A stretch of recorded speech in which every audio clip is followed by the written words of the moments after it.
fourth episode of Kaleidoscope, the new Differing Minds podcast full of raw, powerful stories about race, neurodiversity, and intersectionality. I'm Jess, CEO of Differing Minds and host of the Kaleidoscope podcast. My pronouns are she, her. Today, I'm so excited to welcome Marsha Martin for an episode about being a Black SEN mama. Marsha is a former behavioural therapist and the founder and CEO of Black SEN Mamas. They are a national support group and informational hub which aids Black mothers of special educational needs and disabled, otherwise known as SEND, children in sourcing adequate mental health support for themselves and SEND resources and provision for their children. They are currently nearly 2,000 mums strong and growing fast. And a lot of the mothers are now starting to recognise their own neurodivergence through their child's diagnosis. So they often explore that intersection as a group as well. Marsha, you're doing so many amazing things. I so appreciate you being here today. So thanks so much for joining me. Thank you. Thank you for the warm welcome. Thank you for having me. It's a pleasure to be here. I love doing things like this. Amazing. And I'm so pleased we got to catch up just before, because I was going to introduce Black SEN Mamas as a group of just over 1,500 mums. And now you told me that actually you're nearly 2,000. So that just shows the demand is there for what you're doing. So why don't you tell me a little bit more about kind of how and why you founded Black SEN Mamas? Okay. Well, just to introduce myself briefly first, my name is Marsha Martin, and I am the CEO and founder of Black SEN Mamas. I'm also a mother to 3 neurodivergent children. My husband also has ADHD, and I'm a late discovered autist. So oftentimes our house is chaos, but it is very much a neurodivergent household, and I wouldn't have it any other way. So neurodivergence is a large aspect of my life. It's my work, and it's also the reason why I started this support group. I think to break it really down, when I initially was first introduced to autism, that's my first daughter's diagnosis, and everything that comes along with it. That was when Zara was born, my first daughter, and I knew from early on, because I was doing my first degree and we were doing developmental psychology, and we were looking at the different developmental disabilities, autism of course being one of them.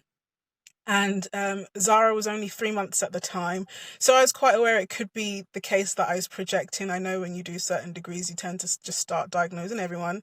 And so I just thought, she's not reaching developmental milestones, very aggressively avoiding eye contact to the point where she's lifting her neck, and she shouldn't actually be able to at this point in the way that she was. And, a few other things. And I thought, let me just keep an eye on it, because I don't know for sure. I was not qualified at that point. I was just doing my first degree. And I think within 4 years, we were quite proactive in trying to get a diagnosis. And within that time, we had accessed a lot of the mummy groups, support for special educational needs and disabled children, groups with their mums, and that we had just moved to a predominantly white area. I was coming from Hackney, which is very multicultural, very diverse, into Essex, and I was the only Black mum in those groups. And I experienced a lot of overt, so not so covert, but very overt, explicit racism from the other mums. And I just thought, gosh, I don't want to have to think about navigating how to better support my child who is autistic, and make sure that she has a good quality of life at the same time as navigating racism in a space which should essentially be a safe space for someone like me, right? There were lots of issues there, and I just kind of, in the end, decided I couldn't be in those spaces, and I stopped going, and I isolated myself. So when that Zara got the diagnosis 4 years later, I think I had moved on to one of my masters at this point, and I was on the train on the way to Liverpool Street, and the paediatrician called to confirm that she had autism, or she was autistic rather, and it was a relief for the first couple of seconds, and then I recognised there was nothing for me to access until she got to school. And so I had no support, and what the doctor recommended was going to the mummy groups in my area, and I was like, I can't do that.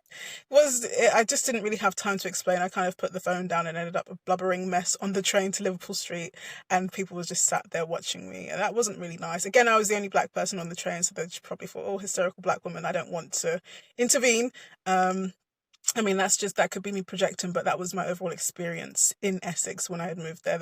There weren't too many black people down here when I moved, and there was a lot of racism that I experienced, explicit, implicit, so on and so forth. And so I was alone for a long time, and I didn't have a support network. My family are the Caribbean descent, and my husband's family are Indian, and so things like SEND or neurodivergence and autism, they weren't things that we spoke about often, so I couldn't really turn to them for support because they also were kind of reaching in the dark for an answer, and they didn't really know. There was a lot of unintentional gaslighting, very much spend more time with her and she'll start talking, or stop being on your phone so much, that's the reason why she doesn't talk, those kinds of themes. And so essentially I had no one, and I recognized after a good couple years of depression, very low moods, very high anxiety, that I needed a space for me with people that truly understood what I was going through, and somewhere that I knew it to be a safe space. And so I logged onto Instagram and I made a page, Black SEN Mamas, and I wasn't really expecting more than 30, 40 people. And then within the first few months it grew to a couple hundred, and then it just been growing ever since by the hundreds. And I recognized, especially in speaking to the mums, because we're at nearly 2,000 now, there is no support in this capacity for mums who are like me and that face the same intersex as I do, and the same cultural nuances that other people aren't aware of that impact us and our mental health.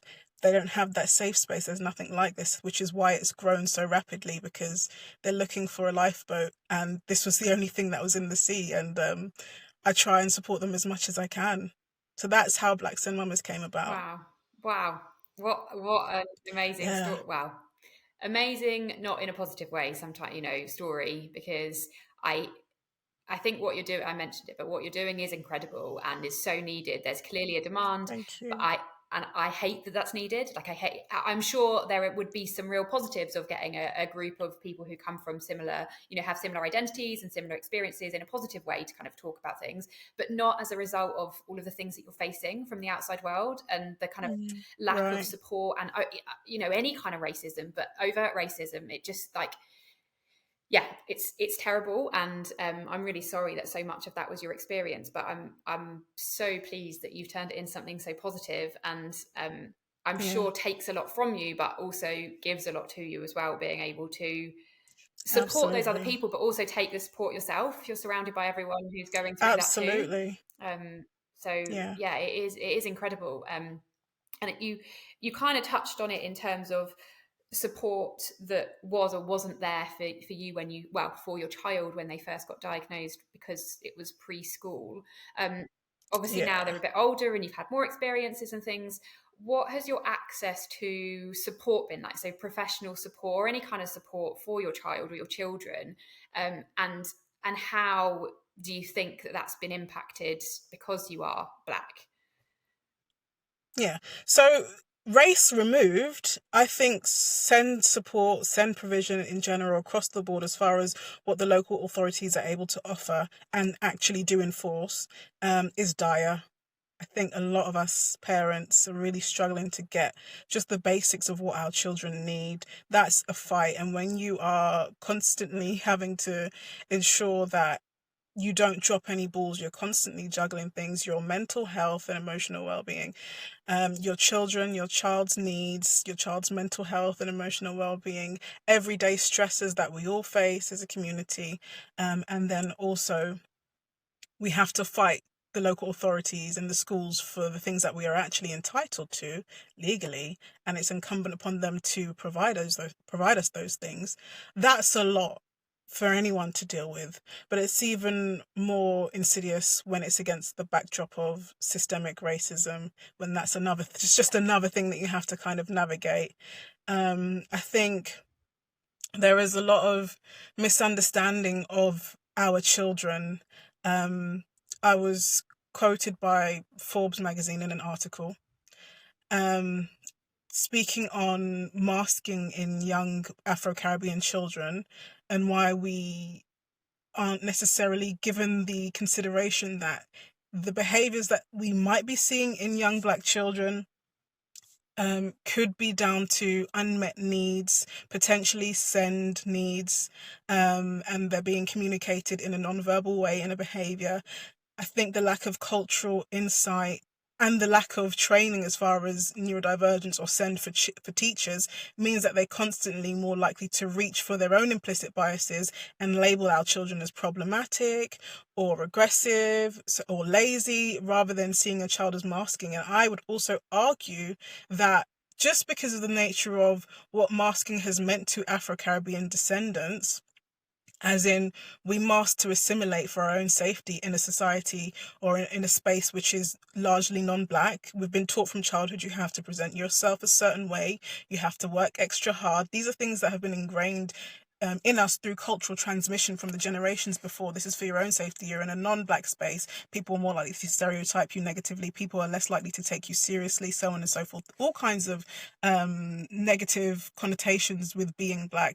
And so masking is a part of our identity that we've been primed for from childhood. So I would argue that we have a higher affinity because we've been conditioned that way to hide parts of ourselves. And so when something like neurodivergence comes along and you display certain behaviors that I guess are associated with neurodivergence or deemed socially unacceptable, and you've been met with negative feedback for those behaviors, you are more likely to hide that aspect of yourself because you've been taught to hide aspects of yourself from childhood. That is subconscious at that point. That's ingrained in that child during primary school. And so neurodivergence is just another layer of masking. And what do we know of masking and the impacts it has on the mental health of people?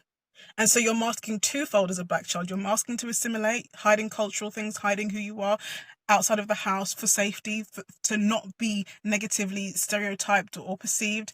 And then you're also hiding your neurodivergence, which will be in school, yes, but also probably at home, because culturally within the Black community, things like mental health and neurodivergence aren't often discussed, or there's a lot of ignorance perpetuated within the Black community regarding those things because we don't have these open discussions and dialogues, and the people don't take it upon themselves to do that independent research about these things, right? Because they don't know any better for the most part. A lot of us were ignorant. I was ignorant towards neurodivergence before, me being exposed to it, right? A lot of people are. The issue comes in whereby socio-culturally there is an expectation upon you to, one, uphold certain norms and values as a Black person within the Black community culturally, to be presenting in a certain way, to be seen in a certain way, and that is not necessarily congruent with neurodivergence, so you have to mask in that aspect. Then socioculturally, mental health and discussing mental health and everything about that is taboo. So the idea of seeking help or knowing that you need help or knowing that you're struggling with your mental health is something that is just more or less a myth. And then in the event that we rarely, statistically and empirically proven, go and seek out appropriate intervention for our mental health, what are the statistics looking like for Black women as far as healthcare treatment in the West, right? Do we get the same outcomes as our non-Black counterparts? No, we don't. So even on the rare occasion that we're looking for the support that we need, because culturally we've been conditioned against doing that, also there's an idea that Black women are not vulnerable. We are not afforded the luxury, what I call the luxury of vulnerability within the Western world. We're expected to be stoic and have a stiff upper lip and just get on with things and be the matriarch and the head of the family and just whatever's ailing us completely suppress it, right? We don't have support in the way that we need it. And the things that are affecting us, mental health, which is impacted by things like burnout, because we are neurodivergent and a lot of us don't know about neurodivergence. And so we don't know how to kind of stop things like burnout. We don't recognize that we need to. And then there's the intersection where we're a neurodivergent parent with neurodivergent children with their own needs, and maybe their needs aren't balanced with ours. And then we have to kind of figure that out. And there's just so much going on that's impacting our mental health. And we've been taught that we don't need help, and we've been taught not to seek help. And when we do seek help, we don't really get it. So what's happening here?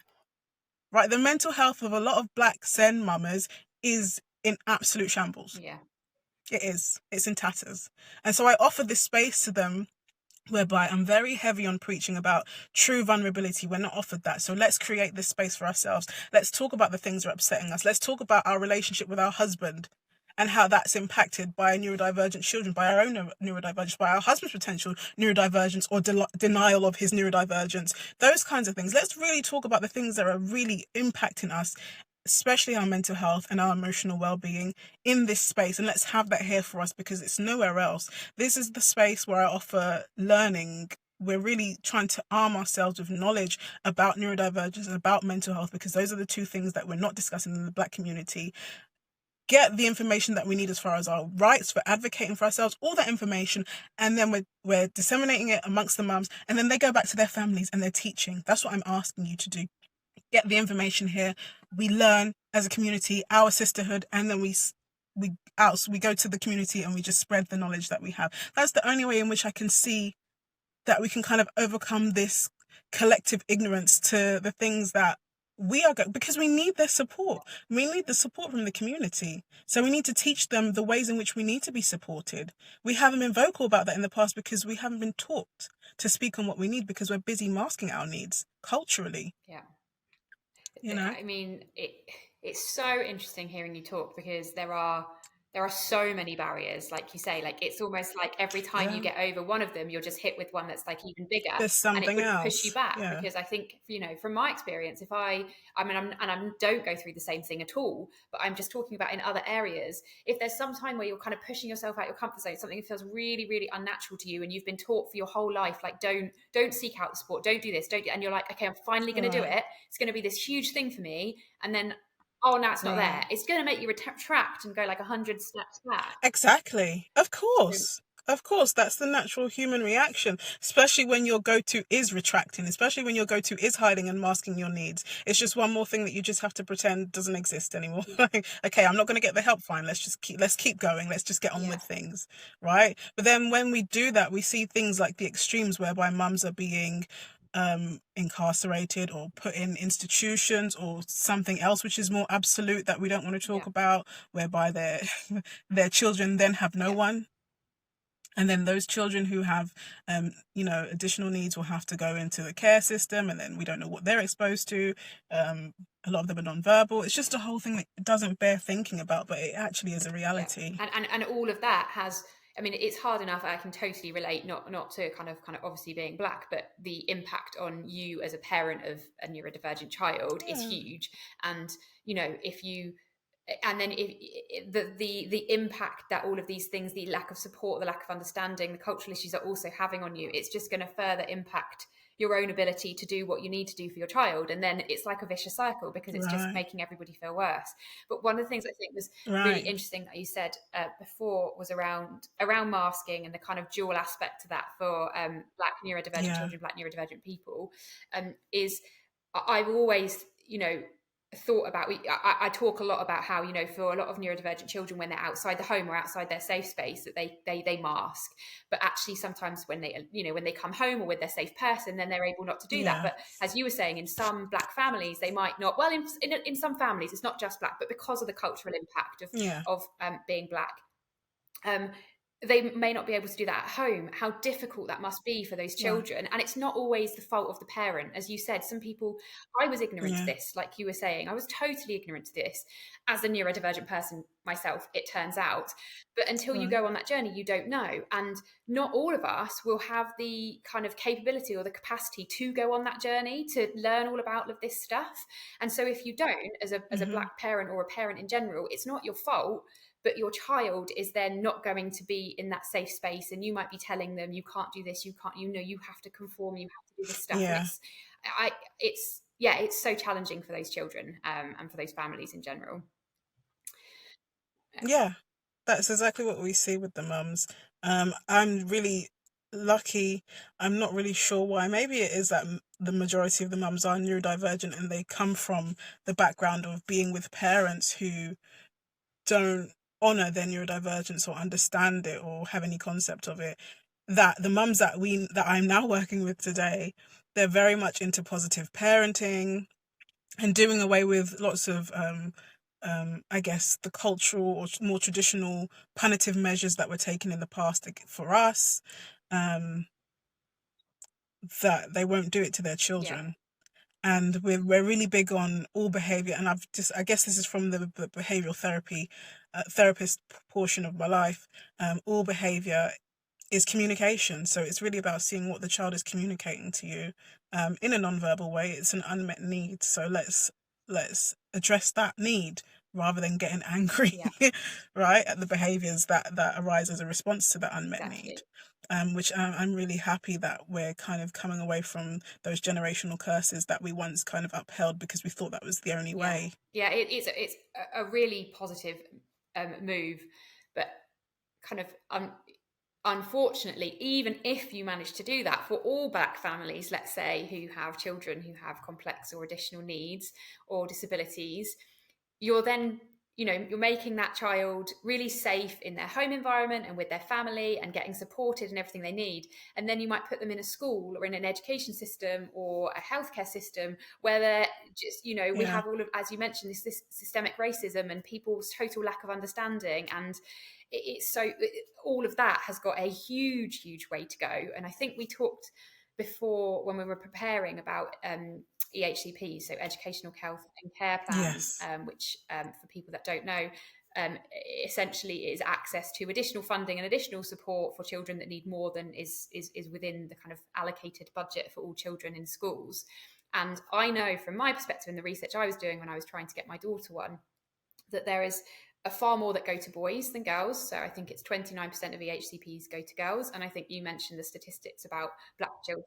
Yeah, there are some shocking statistics surrounding EHCPs, which of course is the plan of support for your child in the schooling environment, right? Because they need that support. So I wish I remembered the name. I think I'm going to have a look for it and send it to you. The name of the person that carried out this research. But it was on all things to do with, I guess, SEN provision. There were some lovely stats there, very data heavy research. One of the ones that he spoke about was for every white boy, I guess, who's been identified with a SEN need, for every little white boy, he will, or for every 10 little white boys with a SEN need, they will be given an EHCP to every one Black girl. And so we know that girls mask more in general. And then for me, I very much believe that little Black girls are more likely to mask than anyone, or I think ethnic minority, Asian girls as well, I think, just purely because of the societal expectations of them and how they need to present, and the affinity for masking because of what they've been told about being in a largely white space. I feel like and that's what I mentioned in the Forbes article. It's a lack of understanding of masking. What you're seeing is a front row seat to how well our children are able to mask, right? Not a child that is able to just get on with things. But of course that has, implications for their mental health and their development long term and, in the current moment as well. And so it just needs to be the case that I really want some sort of standardized training into neurodivergence for teachers, something that gets updated throughout the year, because I do this is what I do training on how to support neurodivergent families and individuals. That's what I do now for my consulting, and I've been supporting local authorities. Most recently it was for the social workers, and I spoke with them about what their role should be in this whole entire, drawing up EHCPs, IEPs, supporting the family at home, being the bridge between the different disciplines and the different, bringing everyone together as far as communication, so we're on the same page for a multidisciplinary approach, right? And a lot of them were like, we don't get the opportunity to speak to other people. We're not really told to do that. Like, it's just things that are commonsensical for us. Like, of course, the educational psychologist and the social worker and the teacher and the one-to-one support should be in this, and the parents should be in the same room when you're drawing up something like an EHCP, because those are the ones that have the insight, right? But it's just basic things, and all of it is due to lack of funding, no money, they don't want to do, so I don't even know. I don't remember where I was going with this point. Also, I'm autistic. Did I say that, by the way? I have zero executive function. It's very difficult for me to remember things. But yeah, so But you're don't know what the making point I was many making. valid points, But Marsha. there is a significant lack of understanding for people in certain positions, like teachers, like social workers, and I think there needs to be a standardized. There should be training and testing, because if you don't understand neurodivergence, and you certainly don't understand the nuances that come with the intersect of race and neurodivergence, then you're doing your ethnic minority students who are neurodivergent, potentially neurodivergent, a massive injustice that needs to be addressed. Can't just ignore it, because what we're seeing is there is statistically, empirically proven, an over-identification of the needs of Black students, right? There's an over-identification that they have SEN needs. And then we go along to the actual, okay, so what do we put in place for those needs? EHCP is great. The Black children that are being overrepresented statistically as far as needs, and they've been identified as having needs, are now disproportionately receiving EHCPs. And then when we look at the stats surrounding what happens when we don't have EHCPs, and we see it leads to things like exclusion, expulsion, so on and so forth, problems in school, that to me needs addressing. You know they need help. You give everyone else help. They get excluded. And you're like, well, let's just put them in a PRU. Yeah. And what are the results of putting a child in a PRU? Right? So I just feel like this is such obvious things that need to be addressed. There's training that needs to be in place. There are things that can be done, but it's not. And that's nothing to do with the child. It's really just because they don't want to spend money. Yeah. That's not really good enough. I wholeheartedly agree with you about the training, because I think it's just completely inadequate what's out there at the moment. It's not, as you said, It's not refreshed enough. It's not long enough. It's not from the case of lived experience. It's not based on a positive neuroaffirmative view of being neurodivergent. It's not. It's really not. Yeah, and I used to work in mainstream schools as part of the programs that I used to do for my therapy, and also now in my role as the CEO of Black SEN Mamas, I work often with educators and teachers. So for Black SEN Mamas, I have a team of specialists. We have SENCOs, educators, teachers, therapists, counsellors, doctors, lawyers, so on and so forth, and they are all Black mums with children who are neurodivergent or SEN, and I was very meticulous in picking out that team because I wanted us to kind of reflect the people we were helping, because I know it's difficult for the people that we're helping to ask us for help because they are us, and I want them to understand we have not just a professional insight, into the disparity of treatment, because it's what we do in our work, but also we understand in a personal capacity, because it's us as well. So when you go to the local authorities, or when you go to the school asking for support for your child, we have SEN lawyers, and we have SENCOs, and they're all Black mums with children with needs, so they completely understand. They have access to the spaces and the resources that most of the mums don't, and in that way we're kind of building up a self-sufficient community / sisterhood. And I felt it was important for them to have that kind of insight. As far as the mums. That is amazing, like that, because you need that entire, as any parent of a neurodivergent child trying to get support, you need that whole network of people, because you can't do it all on your own. But to be able to access that, that's it. A group of people who understand that intersection and have lived it. And then also as the group grows, everyone's able to tap into that, because over 2,000 women, a lot of them are professionals and specialists in their own right. And then also a lot of SEN mums in general, we have to be our own researchers. We have to be our own advocates. So that information, there's constant informational exchange within the group about how, if anyone has an issue with anything, housing, provision, schooling, it's just someone puts a message in the group, and then you have about 10 to 20 other women, some of them professionals, some of them specialists, some of them mums that have been doing this for a long time, will all chime in. How do you need support? Do you want us to help you write up this letter? Should we go down to the school with you? That kind of stuff. Like genuine help and support, because they were able to finally be vulnerable, because they never had that space to do that before. I think it's amazing, and I can relate to a lot of what you're saying in terms of as a parent of a neurodivergent child, and all of these things that you're saying, kind of without all of that support, you are anyway your child's biggest advocate, and you, as you will know, have to do so much fighting, and it takes you to be incredibly pushy and demanding. And I think I am very privileged that as a white woman, I still get looked. I know what people think about me around here, having tried to get the support I need for my child. But I imagine as a Black woman trying to do the exact same thing, the perception of you will be very different to the perception of me. And I know that just from like I said, in the professional, the positions that we work in professionally, we see that disparity from our roles. But not only that, Black SEN mum is, we don't practice exclusion. I faced exclusion, so everyone actually is welcome. It's just, it's Black SEN mums because I need them to know, that the Black mums to know, like, you're the most underrepresented group, you're the least supported, your voices are the least amplified. This is a safe space for you. But actually, everyone is welcome. So we have white SEN mums, we have brown SEN mums, which I affectionately call them. And there's one of the women that's part of brown SEN mums. She's Indian, Gujarati. And she spoke on her role working in the local authorities, quite high up. And she said often we would see provisions go to non-Black families. And when Black families came who had the same or different or greater needs than that family, they wouldn't get any kind of support. And it got to the point where she actually spoke up, and I think there was a disciplinary, or so she got in trouble for it, for speaking up about it. But she said she was just so sick of seeing it. But she's not the only one that has said that to me. That someone that works behind the scenes. I've had white mums say that to me before. I've had professionals say that to me before, and I've seen it. I've witnessed it myself. So it's not as though that I don't want to have to deal with any gaslighting. This is something that happens. Yeah. This is really an issue. And so when we talk about things like white privilege, it's rarely a term that I use because I think it's so misunderstood. But it's just the case of, we are all going through very similar struggles, but you don't have, your skin color isn't a barrier in the same way that our skin color is a barrier in this country. It's nothing to do with money. Like I said, race removed. All neurodivergent, all SEN parents trying to get prison from their children are absolutely going through a load of crap at the moment, right? Literally, everyone's mental health is in tatters.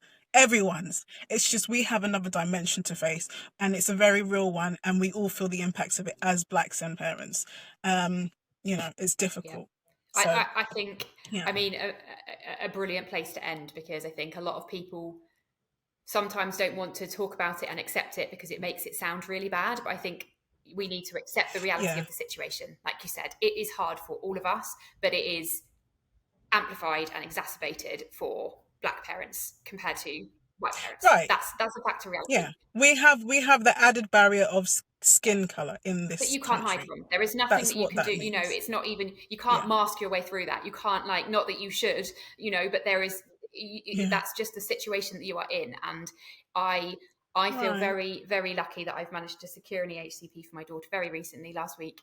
And it breaks my heart when I think about the families who can't, because of the cultural barriers, because of the perception of them, because their first language isn't English, because they might have their own mental health barriers, or they might be neurodivergent themselves and can't deal with the forms. There's so many reasons, and there are so many children suffering as a result, and it is wholly unfair. And we need to talk about it, and we need to accept it before we can actually do anything about it. 100% agreed. Everything you said, fully agree. All of it. Thank you, Marsha. It's been that went by in an absolute flash. I've really, really enjoyed listening to you, even though the topic is difficult to hear and difficult to talk about. But I want more people to understand this. So I really, really appreciate your time. Let's end by, if you can tell people where they can find out more about you and the work that you're doing, that'd be great.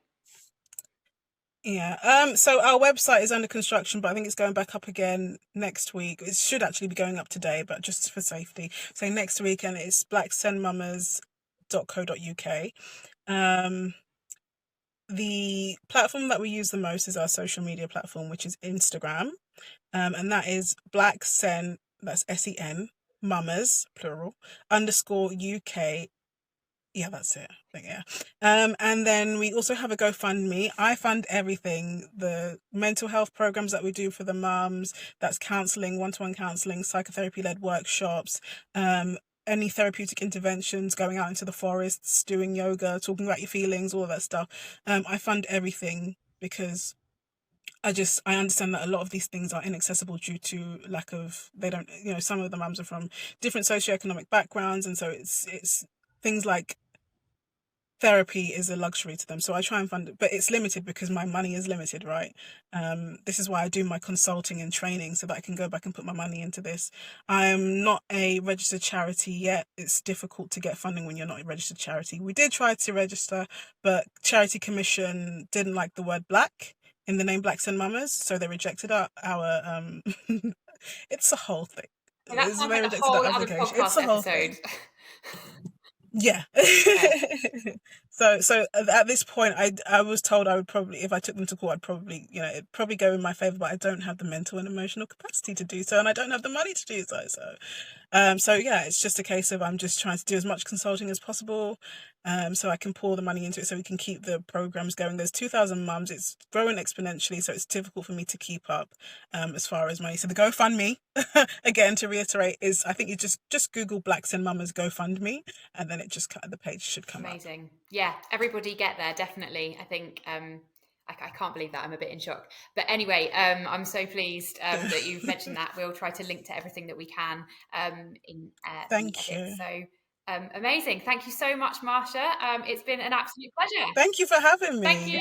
Yeah, same. Thank you. I appreciate it. Bye. Bye. If you enjoyed this episode, please subscribe to our YouTube channel. And for more information about the work that Differing Minds do, please check out our website, www.differingminds.co.uk.